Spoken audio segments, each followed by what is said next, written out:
नमस्कार, एक बार फिर से उपस्थित हूँ आप सभी के बीच एक अत्यंत महत्वपूर्ण योग को लेकर, जो सूर्य के द्वारा कुंडली में पाया जाता है।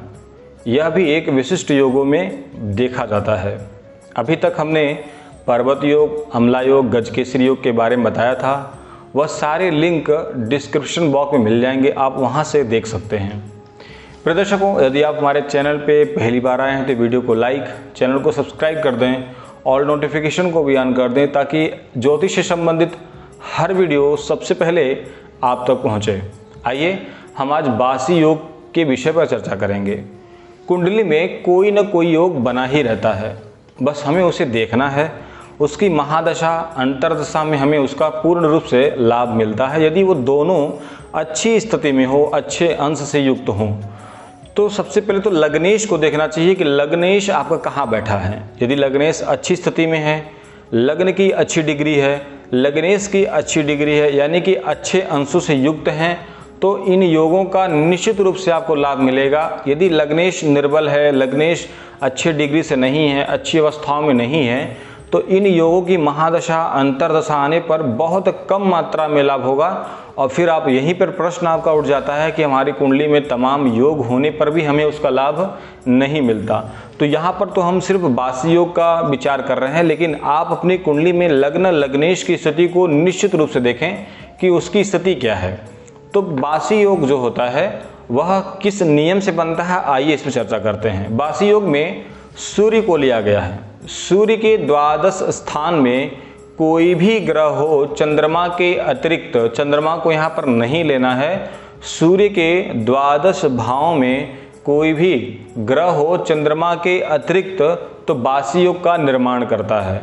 वहाँ पर यदि शुभ ग्रह हैं, जैसे अब तो चंद्रमा को यहाँ पर लेना नहीं है, यदि बुध हो, शुक्र हो, बृहस्पति हो, तो यह बासी योग का, शुभ बासी योग का निर्माण करते हैं। यदि मंगल हो, शनि हो, राहु केतु को तो नहीं लिया गया है, परंतु इनकी स्थिति होने से राहु केतु यदि हों तो भी अशुभ बासी योग का निर्माण होता है। जैसे मान लीजिए द्वादश स्थान में बुध, शुक्र और गुरु यहाँ पे लिख रखे हैं। इनमें से कोई भी एक ग्रह हो, या दो ग्रह हो, या तीनों एक साथ बैठे हों, तो भी बासी योग का निर्माण होता है। और द्वादश स्थान जो होता है वह कुंडली का व्यय भाव होता है। व्यय कैसे? ये लग्न है, व्यक्ति का मान, सम्मान, पहचान। द्वितीय कुटुंब, धन भाव। तृतीय पराक्रम भाव, साहस का भाव है। चतुर्थ सुख, संपत्ति, वाहन आदि का, माता के सुख का विचार करता है। पंचम शिक्षा, संतान का, प्रेम संबंधों का विचार कराता है। और यदि छठा भाव जो होता है वो रोग, शत्रु, ऋण का भाव है। और सप्तम भाव दाम्पत्य जीवन का, वैवाहिक जीवन को दर्शाने वाला, दैनिक आय, व्यवसाय से संबंधित है। अष्टम भाव जो होता है वह आयु और मृत्यु दोनों को दर्शाता है। नवम भाग्य स्थान, धर्म स्थान, पिता का चर्चा भी यहाँ से किया जाता है, परंतु माता यहाँ है तो पिता भी उनके सप्तम होंगी, तो दसम से पिता के मान सम्मान, आपका कार्यक्षेत्र, आपका व्यवसाय यहाँ से देखा जाता है। एकादश से बड़े भाई, आय का विचार होता है। और द्वादश जो होता है वह व्यय करता है, यानी कि व्यक्ति कमाने के बाद जिस हिसाब से वह धन का व्यय करता है उसका जीवन उतना ही सुखमय होता है। यदि आप धन का व्यय अधिक करते हैं तो परेशानियां भी अधिक आएंगी, क्योंकि जहां व्यय है उससे ठीक सप्तम भाव पर क्या है? कर्ज का भाव है।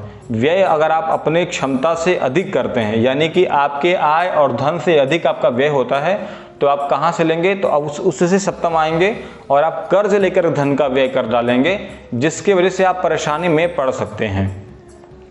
प्रिय दर्शकों, यहाँ पर ध्यान देने वाली बात यह भी होता है कि जब सूर्य के द्वादश स्थान में बुध, शुक्र और गुरु से बासी योग का निर्माण होता है, तो वो कुंडली में सूर्य कहीं पर भी बैठ सकता है। कोई अंक या किसी लग्न का विशेष चर्चा नहीं है। सूर्य इन द्वादश भाव में कहीं बैठा हो, बस ध्यान रहे कि सूर्य के द्वादश भाव में बुध, शुक्र और गुरु होना चाहिए, यानी कि शुभ ग्रह हो। और पाप ग्रह होंगे तो उसके विषय में बताया जाएगा।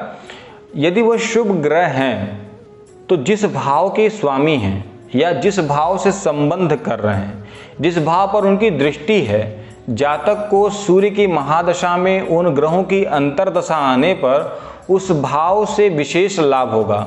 यदि पाप ग्रह हैं, जैसे मंगल, शनि और राहु हैं, तो वह उस भाव से संबंधित, जिस भाव के स्वामी हैं उस भाव से संबंधित अधिक पीड़ा दे सकते हैं। तो चलिए, यदि सूर्य के द्वादश स्थान में सिर्फ बुध हो तो व्यक्ति वाणी से मजबूत होता है, धन वैभव कमाने वाला होता है, यानी व्यवसायी होता है, उसकी लेखनी बहुत अच्छी होती है, वाणी का अच्छा होता है। ऐसे व्यक्ति मीडिया आदि क्षेत्रों में और व्यवसाय के क्षेत्र में एक नंबर के व्यापारी माने जाते हैं।